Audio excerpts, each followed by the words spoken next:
hablar acerca del dengue. El dengue es una enfermedad infecciosa de transmisión vectorial. Va a ser producida por el virus de la familia Flamaviridae o el virus del dengue. Se transmite por la picadura del mosquito de la especie Aedes aegypti que infecta a las personas. Dentro de la especie del género Aedes va a estar el Aedes aegypti y el Aedes albopictus. El 40% de la población mundial se encuentra en áreas con riesgo de dengue.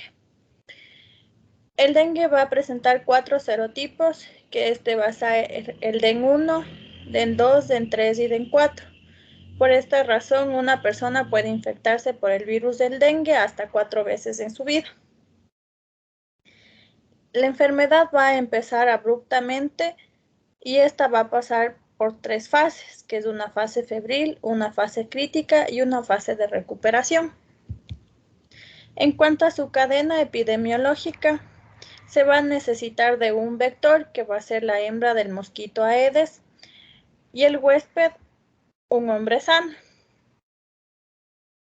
La enfermedad va a tener un periodo de incubación que oscila entre 2 a 14 días, con un promedio de 3 a 8 días. El periodo transmisible para la transmisión de la enfermedad es necesario que el mosquito no infectado haya picado a una persona con dengue en los primeros 3 días o 5 días de la enfermedad. En la etapa posterior, el virus va a circular por la sangre. El mosquito que picó a la persona enferma va a estar infectado y va a ser transmisor después de un periodo de 6 a 10 días. Va a ser el tiempo en el que el virus se desarrolla y se multiplica dentro de ella. Luego, el mosquito hembra puede transmitir la enfermedad por el resto de su vida en un promedio de 65 días. Por cada persona diagnosticada con dengue, existen 10 a 20 personas sin diagnosticar. Bueno, en cuanto al curso de la enfermedad, debemos tener en cuenta 3 aspectos muy importantes, es decir, la fase febril, la fase crítica y la fase de recuperación. En la fase febril tiene una duración aproximadamente de 2 a 4 días. Los signos que suele presentar en esta parte son enrojecimiento facial, eritema, dolor corporal generalizado, mialgias. Al examen físico que presenta el paciente suele ser petequias y equimosis. En el laboratorio debemos tener en cuenta que hay la presencia de virus en la sangre, es decir, la viremia. Y también debemos estar atentos a la disminución progresiva del recuento total de los glóbulos blancos. Ya, en la fase crítica, esta fase crítica tiene una duración de 24 a 48 horas. La temperatura aquí desciende y se mantiene en 37.5 grados. Ya, en el examen físico puede haber lo que son hemorragias de la mucosa nasal, que también son conocidas como epistaxis, y también lo que es las gingivorragias. Ya, en el laboratorio debemos tener en cuenta lo que son los niveles de hematocrito, también suele haber lo que es una leucopenia con neutropenia, y los linfocitos suelen estar aquí de 15 a 20%, que suelen ser formas típicas. Ya en esta fase se debe buscar lo que son activamente las complicaciones que presentan lo que es ante esta patología. Ya en la fase de recuperación, la duración de depende de lo que es del paciente y también depende de lo que es de la fase crítica. Ya en el examen físico aquí puede haber lo que son erupciones cutáneas en forma de islas blancas en un mar rojo, también lo que es el prurito generalizado, bradicardia, y también el paciente suele presentar lo que es dificultad respiratoria. En cuanto al laboratorio, el hematocrito aquí se estabiliza o puede ser menor debido al efecto de dilución del líquido reabsorbido. Cámbiale, por favor.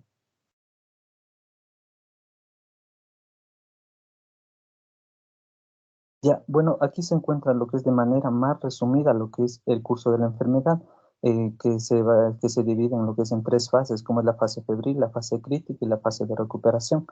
La fase febril, bueno, aquí tenemos lo que, como ya les había mencionado, la deshidratación, la fiebre alta, que puede llegar lo que es de 39 a 40 grados y puede asociarse a lo que son con trastornos neurológicos, convulsiones en los niños pequeños. En la fase crítica suele presentar lo que es el choque por extravasación del plasma, hemorragias graves y compromiso serio de los órganos.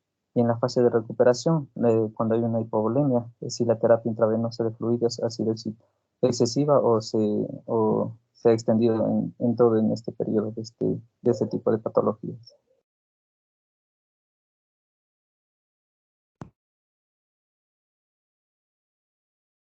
Bueno, continuando con la exposición de dengue, tenemos la clasificación. Este se clasifica en dengue sin signos de alarma. Este hay que sospechar sobre todo en personas que viven o a su vez que han viajado en los últimos 14 días a zonas de transmisión de dengue y a su vez que presenten fiebre habitual de 2 a 7 días o uno de los siguientes síntomas como náuseas y vómitos, exantema, cefalea, dolor retroorbitario, mialgias y artralgias, o a su vez que presenten petequias o prueba de torniquete positivo.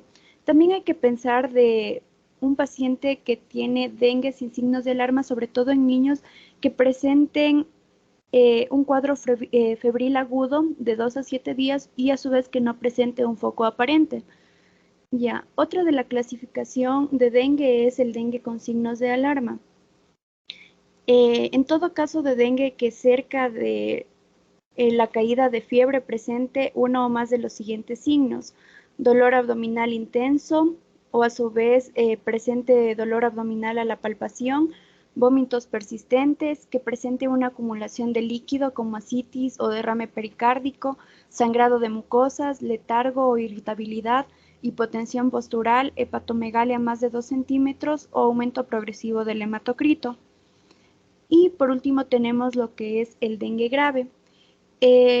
Todo caso de dengue que tiene uno o más de las siguientes manifestaciones se determina como dengue grave, como por ejemplo choque o dificultad respiratoria debido a extravasación grave de plasma, que presente choque evidenciado por pulso débil o indetectable, taquicardia, extremidades frías o llenado capilar mayor a 2 segundos, que presente sangrado grave como por ejemplo hematemesis, melena, metrorragia voluminosa, sangrado del sistema nervioso central, o a su vez que presente un compromiso grave de órganos como el daño hepático, es decir, que la aspartato aminotransferasa o la alanino aminotransferasa se encuentren mayor o igual a 1000 unidades internacionales, que presente alteraciones del sistema nervioso central, como alteraciones de la conciencia, presente alteraciones en el corazón como miocarditis o alteraciones en otros órganos.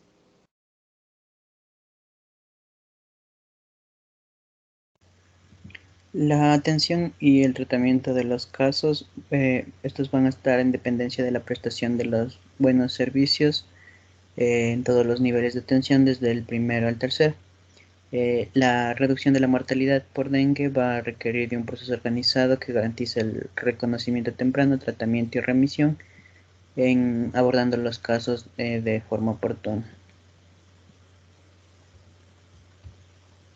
Ya, hay una serie de pasos a seguir para manejar adecuadamente los casos por dengue.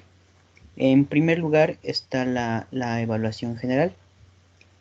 Dentro de la evaluación general hay que hacer enfoque en la anamnesis del paciente, por ejemplo, incluir la fecha de inicio de fiebre de la enfermedad, la cantidad de ingestiones por vía oral, la búsqueda de signos de alarma, la historia de evacuaciones líquidas, los cambios en el estado de conciencia, como la irritabilidad, somnolencia, letargia, lipotimias, mareos, convulsiones o vértigo. Además de una historia de diuresis, determina la frecuencia, el volumen y la hora de la última micción. Hay que determinar también si hay familiares con dengue o dengue en la comunidad, o historia de viajes recientes a áreas endémicas de dengue. También buscar las condiciones coexistentes como en lactantes menores, adultos mayores o otros pacientes que pertenezcan a grupos de riesgo. También hay que hacer especial énfasis en el comportamiento sexual desprotegido reciente o casos de drogadicción. Ya, también se debe buscar una exploración adecuada dentro del examen físico, como por ejemplo evaluar el estado mental en la escala de Glasgow, evaluar el estado de hidratación, el estado hemodinámico y las manifestaciones hemorrágicas. Dentro del laboratorio hay que buscar un cuadro hemático completo inicial, como por ejemplo buscar el hematocrito que se presenta en la fase febril temprana, también un descenso del número de leucocitos o la disminución rápida de plaquetas.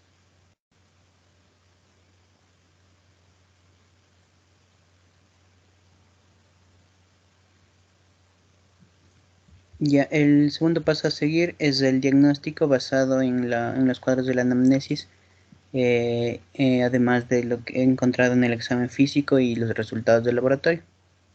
Estos van a ser criterios para ingreso hospitalario. Y como tercer paso va a estar el tratamiento, que se va a enfocar en la notificación obligatoria e inmediata de la enfermedad al nivel correspondiente. También determinar el valor de la inmunoglobulina M a partir del sexto día y tomar las decisiones del tratamiento clínico basado en los pacientes que pueden requerir, que se ha clasificado en 3 grupos. El primero es el tratamiento en el hogar, el segundo es una remisión para el manejo en un hospital o una sala de dengue, y el tercero es un tratamiento de urgencia. Dentro del grupo A, los pacientes que pueden ser tratados en el hogar, lo que se debe hacer es especialmente el reposo en cama, la administración de líquidos, que en adultos van a ser abundantes por vía oral, en niños también, o que se les puede suministrar suero, agua de cebada, de arroz o agua de coco, además de la medicación, que en este caso va a ser el paracetamol de aproximadamente 500 a 1000 miligramos por vía oral, de 4 a 6 horas, y en niños a una dosis de 10 a 15 miligramos por kilogramo cada 6 horas, además de baños con esponja en agua tibia y de las medidas de saneamiento del espacio, como buscar y eliminar los criaderos de zancudos.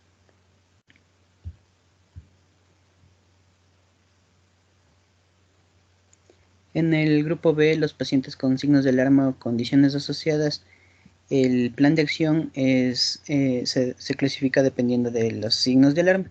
Si presenta signos de alarma, los pasos a seguir van a ser obtener un hemograma completo antes de hidratar al paciente, pero sin embargo hay que iniciar la hidratación. Esta va a ser con soluciones cristaloides a 10 miligramos por kilo en la primera hora, que puede ser de solución salina normal al 0.9% lactato de Eringia. Además de la vigilancia estricta de los signos vitales y la evaluación continua del paciente. Dentro del grupo del dengue sin signos de alarma, estos se van a estimular la ingestión de líquidos por vía oral, y si el paciente no bebe o bebe poco o se encuentra deshidratado, se debe comenzar terapia con líquidos intravenosos con solución salina normal. Y dentro del grupo C, bueno, estos vamos a enfocarnos en cada complicación que presente. Por ejemplo, en el tratamiento del choque se va a iniciar la rehidratación intravenosa con cristaloides a una razón de 20 miligramos por kilo en 15 a 30 minutos. Además de que se debe observar la evolución del paciente y modificar la hidratación si los signos de choque van desapareciendo. Y se debe reducir, por ejemplo, a 10 miligramos de solución por kilo en una hora, por 1 a 2 horas, y se va a repetir el hematocrito. En cuanto al tratamiento de las complicaciones hemorrágicas, bueno, la hemorragia de las mucosas se puede presentar en cualquier caso de dengue, pero si el paciente permanece estable con la reanimación de líquidos, se debe considerar como un sangrado de bajo riesgo.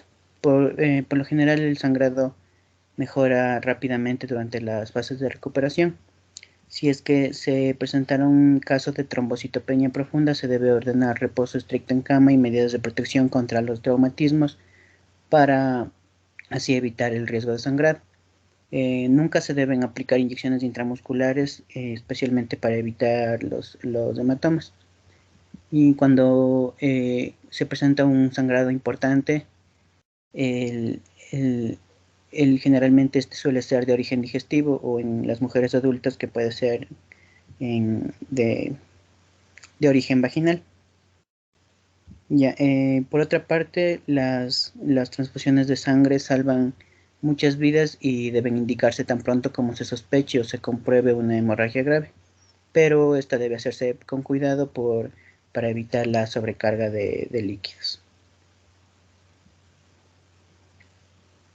Ya, en cuanto al tratamiento por la sobrecarga de volumen, se presenta con grandes derrames pleurales o ascitis y es una causa común de insuficiencia respiratoria aguda en el paciente con dengue grave.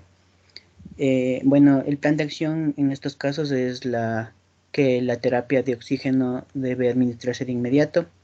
Se debe detener la terapia hídrica intravenosa durante la fase de recuperación, lo que va a permitir que el líquido de las cavidades pleurales y peritoneales regrese al compartimiento intravascular. Ya, el manejo de la sobrecarga del volumen va a variar de acuerdo con la fase de la enfermedad y el estado hemodinámico. Y si los pacientes que permanecen en choque con valores de hematocrito normales o bajos, pero que muestran signos de sobrecarga de volumen, pueden tener una hemorragia oculta.